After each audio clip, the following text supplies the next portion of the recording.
જે ટેકાના ભાવે મગફળી ખરીદવાની છે એના ઠેકા એટલે કે કોન્ટ્રાક્ટ ભાજપ વાળાએ લઈ લીધા છે.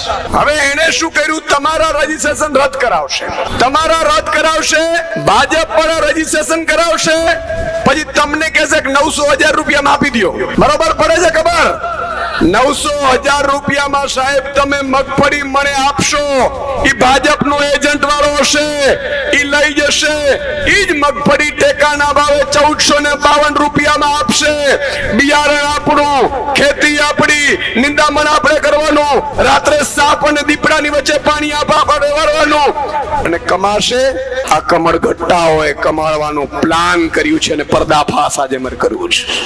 મેં જોયું ત્યારે મને વિચાર આવ્યો કે લાખો ટન મગફળીનું ઉત્પાદન થશે અને એક મણે જો 500 રૂપિયા આ ગટિયાઓ કથકીઓ કરશે તો કલ્પના કરો તમે સાહેબ, હજારો કરોડનું કૌભાંડ કરવાનું આ ભાજપ વાળાએ નક્કી કર્યું છે.